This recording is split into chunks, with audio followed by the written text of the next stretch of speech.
నమస్తే అండి అందరికీ. నేను మీ వెంకీ వెజిటేబుల్ నర్సరీ తాటిచెర్లమోటు. ముందుగా మన ఛానల్ సబ్స్క్రైబ్ చేసిన వారికి, రోజు మన వీడియో చూస్తున్న ప్రతి ఒక్క రైతు సోదరునికి పేరు పేరున ధన్యవాదములండి. అలాగే ఎవరైనా మన ఛానల్ సబ్స్క్రైబ్ చేయకుండా మన వీడియోస్ చూస్తుంటే దయచేసి సబ్స్క్రైబ్ చేయండి, లైక్ చేయండి, షేర్ చేయండి. మీ అభిప్రాయాన్ని కామెంట్ రూపంలో తెలపండి. నేను చెప్పే సమాచారం మీకు ఇప్పుడు ఉపయోగపడకపోయినా రాబోయే రోజులలో చెప్పే సమాచారం తప్పనిసరిగా ప్రతి ఒక్క రైతు సోదరుడికి ఉపయోగపడుతుందండి. అది నర్సరీ గురించైనా, లేకపోతే మార్కెట్ గురించైనా, లేకపోతే ఏ ఏరియాలో ఎంత మోతాదులో ఏ రకమైన పంటలు వేస్తున్నారనే సమాచారమైనా, ఏ సమాచారమైనా ప్రతి ఒక్క రైతు సోదరుడికి ఉపయోగపడుతుందండి. అందుకోసం ఎవరైనా సబ్స్క్రైబ్ చేయకుండా మన వీడియోస్ చూస్తుంటే దయచేసి సబ్స్క్రైబ్ చేయండి, లైక్ చేయండి, షేర్ చేయండి. మీరు ఏదైనా తెలుసుకోవాలనుకుంటే తప్పనిసరిగా కమెంట్ చేయండి. అలాగే వీడియోలోకి వెళ్ళిపోతే ఈరోజు ఈ వర్షం ప్రభావం వల్ల ఒక్క టమాటానే కాదండి, ప్రతి ఒక్క ఏరియాలో మిరప పంటలతో పాటు ప్రతి ఒక్క రకం కూరగాయ కూడా 60 నుంచి 70% పాడైపోయిందండి. చాలా ఏరియాలలో చాలా వరకు, కొన్ని ఏరియాలు మాత్రమే ఒక రకంగా ఉన్నాయండి. చాలా ఏరియాలలో చాలా వరకు ప్రతి ఒక్క పంట పాడవడం జరిగింది.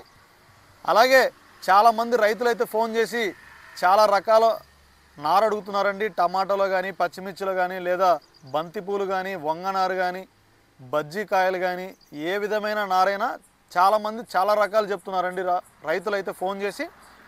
నేను ప్రతి ఒక్క రైతు సోదరుడికి చెప్పేది ఏంటంటే, ఈ నెల చివరిలో ఎవరికైనా నారు కావాలనుకుంటే తప్పనిసరిగా మన నెంబర్కి ఫోన్ చేస్తే మీరు ఇత్తనం తీసుకొచ్చినా మనం పెంచి ఇవ్వడం జరుగుతుందండి. లేదా మీరు ఇత్తనం తీసుకొచ్చి పెట్టండి బాబు, మాకు చెప్తే మేము అలాగే తీసుకెళ్తామన్నా మనమైనా పెట్టడం జరుగుతుందండి.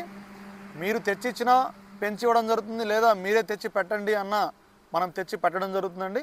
తప్పనిసరిగా ఎవరికైనా కావాలనుకుంటే మన నెంబర్కి ఫోన్ చేయండి, బుకింగ్ చేసుకోండి. వచ్చే నెల చివరిలో ఏ రకం నారైనా కానీ ఈ నెల 40 రోజులలో, 30 నుంచి 40 రోజులలో మనం అనేది ఏ రకమైన నారైనా పెంచి ఇవ్వడం జరుగుతుందండి. ఎవరికైనా కావాలనుకుంటే తప్పనిసరిగా మన నెంబర్కి ఫోన్ చేయండి. ప్రతి ఒక్క రైతు సోదరుడికి సరసమైన రేట్లోనే పెంచి ఇవ్వడం జరుగుతుందండి. అటు తెలంగాణ అయినా, ఇటు ఆంధ్ర అయినా, చుట్టుపక్కల ఏ గ్రామాలకైనా రైతు రాలేని పరిస్థితులు కూడా మనం నారు అనేది పంపడం జరుగుతుందండి. చాలామంది రైతులైతే నారు పంపిస్తే ఏమన్నా అవుతుందేమో అనే ఆలోచనలో ఉన్నారండి. కానీ నారు ప్యాకింగ్ చేసేదాన్ని బట్టి ఉంటుందండి. నేను చాలా నీట్గా ప్యాకింగ్ చేసి పంపిస్తానండి, ఇబ్బంది ఏమి ఉండదు. మనం ఇట్లా హైదరాబాద్ పంపించామండి, కర్ణాటక పంపించాము, కళ్యాణదుర్గం, చాలా ఏరియాలు పంపించామండి. కొంతమంది రైతులకైతే పంపించలేకపోయామండి. పంపించలేని రైతులకైతే నన్ను క్షమించమని చెప్తున్నానండి. అది కూడా ఎందుకంటే ఈ వర్షాల కారణాల వల్ల బస్ డిపోలు ఇక్కడికి వెళ్ళలేక చాలా ఏరియాలలో చెట్లు పడిపోయి చాలా వరకు నారనేది చాలామందికి పంపించలేకపోయానండి. ఆ విషయంలో మాత్రం అందరికీ సారీ అండి.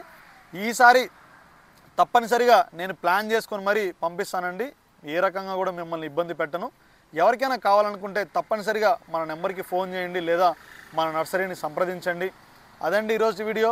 ఎవరైనా ఛానల్ చూస్తుంటే దయచేసి సబ్స్క్రైబ్ చేయండి, లైక్ చేయండి, షేర్ చేయండి.